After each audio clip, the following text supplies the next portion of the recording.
ठीक है, this is your basic writing skills जो आप, इसलिए आपने ये सब में फॉलो करना है, अपने ऐसे राइटिंग में, अपनी प्रेसी राइटिंग में, अपने कॉम्पोजिशन में। इसके अलावा आपके जो आप आंसर्स वगैरह लिखेंगे उसमें भी यही चीज़ आपकी फॉलो होगी। सेकंड, आपने टेंस की बात की थी, ठीक है।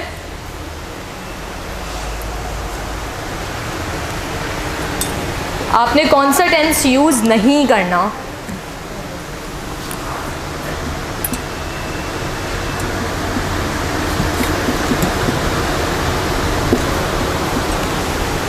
परफेक्ट कंटिन्यूस टेंस जो है आपने वो यूज़ नहीं करना। इसकी जगह आपने क्या यूज़ करना है, अब यहाँ पर you have to use simple tense, ठीक है। अब आपका परफेक्ट कंटिन्यूस टेंस होता क्या है, उसकी कोई एग्जांपल। आपका जहाँ पर हैव और हैज़ आ जाएगा ना, वो आपका हो जाएगा। For example, I have passed my exam in let's say 1980। I have passed my exam in 1980. This is not a simple tense. इसकी जगह you can simply remove have and you can write I passed my exam या जो भी है in 1980. अब ये मैंने first person बताया ही फर्स्ट पर्सन प्रोनाउन में, इसलिए मैं लिख रही हूँ my exam in 1980। चाहे आप चाहे आप पास्ट टेंस यूज़ करें, प्रेजेंट टेंस यूज़ करें या फ्यूचर टेंस, आपने उसको रखना सिंपल है, ठीक है। Again this is not only for your precis writing but also for your ऐसे, जितना हो सकता है। आई थिंक ऐसे में कहीं बहुत सी जगह पर हैव और हैज़ आ जाता है, बट कोशिश करके जितना हो सकता है उसको सिंपल टेंस रखें। अब सिंपल टेंस यूज़ करने से क्या आप अचीव करेंगे, क्लैरिटी, ठीक है, कंसाइजनेस और आपकी ग्रामेटिकल। अब जहाँ पर हैव और हैज़ का जो है ना बहुत मसला होता है, हैव कहाँ यूज़ करना है, हैज़ कहाँ यूज़ करना है। Even with lots and lots of experience and exposure there comes a time जब आप अनकॉन्शियसली अपनी ये वाली ग्रामेटिकल एरर कर देते हो ड्यू टू योर टेंस के इश्यूज़ की वजह से। और इसका रीज़न सिर्फ इतना है कि English is not our first language, ठीक है। आप इंग्लिश आपकी मेरी किसी की भी फर्स्ट लैंग्वेज नहीं है, तो ये टेंस का इशू जो है ना बेसिक हो सकता है आगे जाकर इन फ्यूचर कभी आप फ्लो में लिख रहे हो तो आप गलत टेंस लिख रहे हैं। तो in order to avoid that and in order to achieve correctness as well as clarity and brevity you use simple tenses, ठीक है। अब प्रेसी जो आ रही है वो आप अपने जो प्रेसी का टेंस होगा उसी टेंस में लिखेंगे या पास्ट टेंस में लिखेंगे या सिंपल टेंस में लिखेंगे।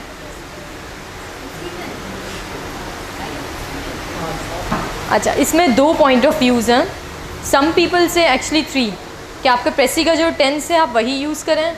कुछ लोग कहते हैं कि आप पास्ट टेंस यूज़ करें, कुछ लोग कहते हैं कि प्रेजेंट टेंस यूज़ करें।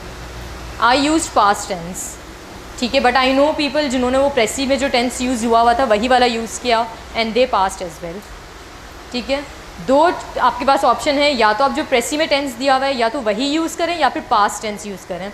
पास्ट टेंस यूज़ करने के पीछे लॉजिक ये है कि जब राइटर ने वो लिखा होगा वो वक्त गुजर चुका है, it's in the past now, that's why we use past tense now, ठीक है। उस वक्त आपको जो ठीक लग रहा है ना, जो आपको ज़्यादा ईजी लग रहा है without making any error of the tense, आप वो करें, ठीक है। अच्छा, टेंस वाला हो गया। थर्ड, ऑब्जेक्टिविटी के लिए होकर point 3 your opinion, do not right that even if it's just, इससे आपकी ये ऑब्जेक्टिविटी वाला पॉइंट जो है ना ये टेकल होगा। Do not give your opinion even if there comes a point जहाँ पर आपको लिखना पड़े इन माई ओपिनियन। इसकी जगह सबसे सेफ ऑप्शन क्या होता है, आप लिख दें जनरल ओपिनियन। ये ऐसे के लिए है, ठीक है। Instead of writing in my opinion, अगर आपको ऐसे में कहीं लिखना पड़े तो आप लिख दें जनरल ओपिनियन, बाकी प्रेसी में तो आपने ओपिनियंस देने ही नहीं हैं, ठीक है। जो उसने कहा हुआ है वही आपने लिखना है। यहाँ तक क्लियर है?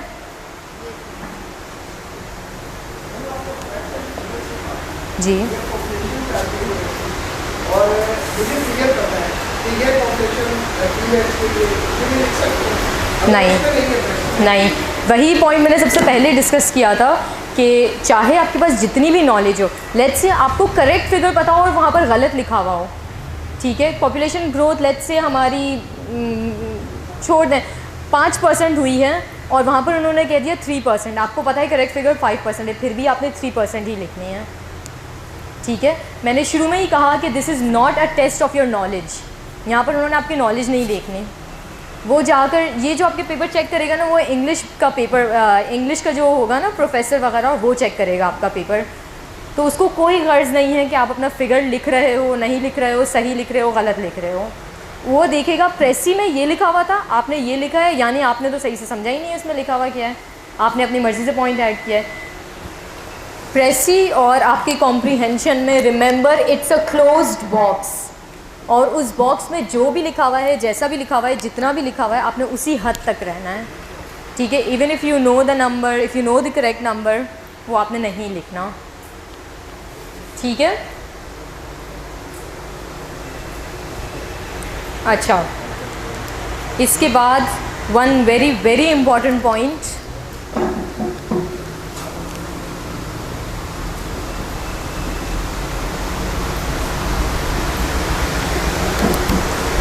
Avoid passive voice. Active passive voice पढ़े थे स्कूल में? थोड़े बहुत याद हैं?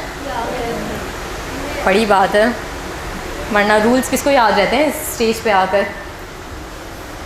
एक्टिव पैसिव वॉइस हमने स्कूल में पढ़े होंगे, और आई एक्सपेक्ट कि आप लोगों को अगर रिवाइज वापस ना किए हो तो थोड़े बहुत उसके जो है ना माइंड से निकल गए होंगे rules. This is what I expect from normal people. अगर आप लोगों को याद है तो बहुत अच्छी बात है, क्योंकि मुझे खुद को रूल्स याद नहीं होंगे उसके। एक्टिव वॉइस, आपने पैसिव वॉइस जो है ना अपनी, वो अवॉइड करनी है, instead you have to use active voice. अब एक्टिव और पैसिव वॉइस में क्या होता है difference? You have subject verb agreement, ठीक है। पैसिव वॉइस में क्या होता है कि आपका जो वर्ब होता है ना उस पर फोकस होता है कि क्या काम हुआ है, ठीक है, किसने किया है उस पर फोकस नहीं होता, वर्ड पे आपका फोकस होता है। एक्टिव वॉइस में जो है ना आपके नाउन पर फोकस होता है, सब्जेक्ट पे फोकस होता है, सॉरी सब्जेक्ट पे फोकस होता है, ठीक है। पैसिव वॉइस किस तरह से, how will you recognize it's a passive voice? Starts with an object and everything, but बहुत बेसिक इसका है कि उसमें जो है ना आपका वर्ड बाय यूज हुआ होता है। The sentences which consist of the word by is a passive voice, ठीक है। अब पैसिव वॉइस भी आपको अवॉइड करना है, इससे जो है ना आपकी ब्रेविटी अचीव होती है, आपकी क्लैरिटी अचीव होती है और coherence. Let me give you an example. I ate an apple, ठीक है, मैं सिर्फ अभी ब्रेविटी की बात करती हूँ। An apple was eaten by me. Sentence की सिर्फ लेंथ में देख ले कितना डिफरेंस आ गया है, ठीक है। इसके अलावा इसकी क्लैरिटी भी बहुत कॉम्प्रोमाइज़ हो जाती है। तो बहुत सिंपल सा सेंटेंस मैंने लिखा था, with more lengthy sentences and ideas आपकी क्लैरिटी बहुत कॉम्प्रोमाइज़ होती है, ठीक है। बहुत से ऐसे सेंटेंसेस होते हैं जिसमें आपके पास एक से ज़्यादा सब्जेक्ट्स होते हैं, एक से ज़्यादा वर्ब होते हैं, वहाँ पर आकर जो है ना you start making mistakes.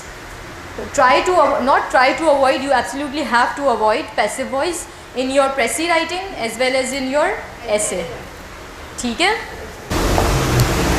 Point number 5 is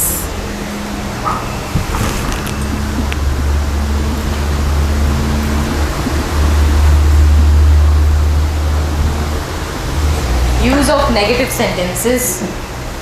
अच्छा, नेगेटिव सेंटेंसेस से आपकी जो है ना एक तो क्लैरिटी वगैरह और अचीव होगी, वो होगी, but negative sentences grammatically incorrect होते हैं। नेगेटिव सेंटेंसेस होते क्या हैं?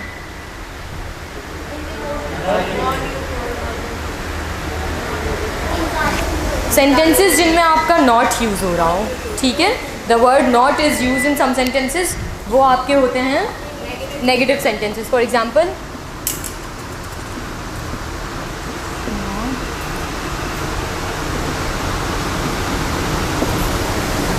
आई डिड नॉट क्वालिफाई CSS. ये नेगेटिव सेंटेंस है. क्यों? कि इसमें नॉट यूज हुआ है. जहाँ भी ये वर्ड नॉट यूज होता है ना, इट्स अ नेगेटिव वर्ड, वो आपका नेगेटिव सेंटेंस हो जाता है. तो instead of saying that you could simply से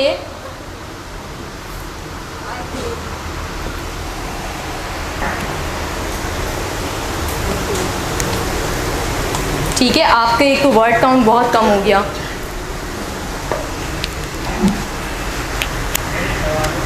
जी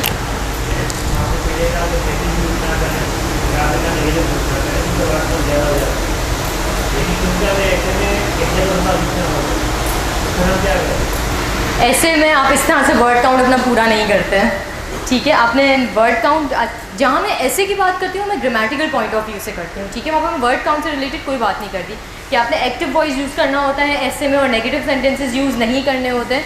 ये ग्रामेटिकली आपकी राइटिंग स्किल्स में आता है. ठीक है, तो ये तो आपको फॉलो करना ही करना है. हाँ, आपका वर्ड काउंट इससे कम हो जाएगा, बट अगेन ग्रामर का रूल है तो आपने ये फॉलो करना है. सॉरी, ये वाला आपका ऐसे में फॉलो होगा, नेगेटिव सेंटेंस वाला. प्रेसी में भी होगा. ठीक है, प्रेसी के तो हैं ही ये सारे रूल्स. जो जो अप्लाई होता है आपकी राइटिंग स्किल्स पे ना, वो मैं साथ साथ बताती जाती हूँ. और वो राइटिंग स्किल्स सिर्फ आपकी ऐसे में नहीं आएगी, आपकी जो आप आंसर्स वगैरह और लिखते हैं किसी भी क्वेश्चन के, किसी भी सब्जेक्ट के, उनमें भी ये आपका एप्लीकेबल होता है. ठीक है,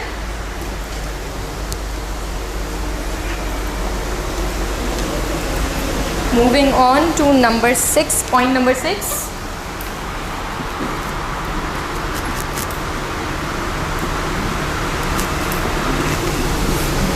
long sentences, you need to avoid lengthy sentence. अच्छा, when I say sentence I mean full stop. ठीक है, आपकी लाइंस की बात नहीं कर रही मैं सेंटेंसेस की बात कर रही हूँ. जहाँ आपका एक फुल स्टॉप आ जाता है ना, वहाँ आपका एक सेंटेंस एंड हो जाता है. तो you need to avoid long sentences in your precis writing as well as in your essay. Long sentence का मसला क्या होता है? अगर हम प्रेसी के पॉइंट ऑफ व्यू से कहें तो आपकी क्लैरिटी बहुत कॉम्प्रोमाइज़ होती है. ठीक है, आप जब लंबा लंबा करना चाहते हैं ना, तो आपका देयर इज़ अ 95% चांस कि अगर आप 3 लाइनों का सेंटेंस लिखेंगे ना, उसमें आपकी ग्रामर की मिस्टेक होगी. क्यों? क्योंकि उसमें आपके एक से ज़्यादा सेंटेंसेस होंगे, उसमें आपके एक से ज़्यादा टेंसेस आ जाएंगे. आपने हैव को 2-3 दफ़ा यूज़ करना पड़ेगा, एंड आ रहे होंगे 2-3 दफ़ा. जहाँ आपका जिस सेंटेंस में 2 दफ़ा एंड आएगा ना, वो आपका लॉन्ग सेंटेंस हो गया. Break that sentence, make it 2. ठीक है, it is very difficult to maintain your tense और write correct grammar when it comes to long sentences.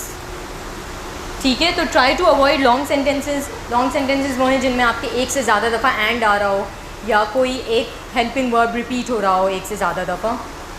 ठीक है,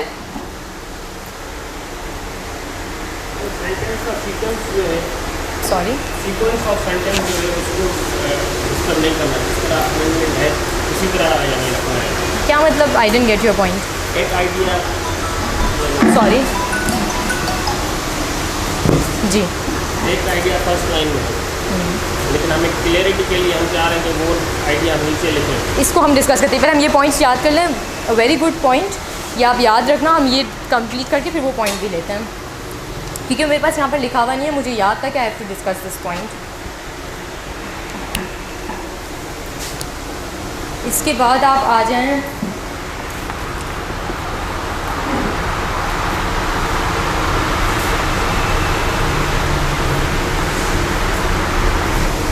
इफ़ एंड देन सेंटेंसेस.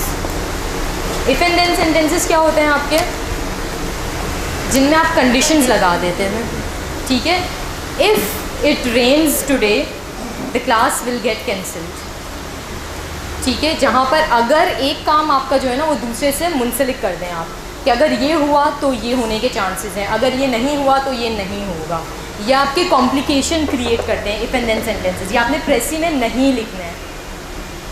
ठीक है, however somebody told me back in 2019 कि अगर आप अपने ऐसे में कहीं ये अपने कंडीशनल सेंटेंस डाल दें तो it gives a very good impression. I am not sure how correct this news is और how correct this information is.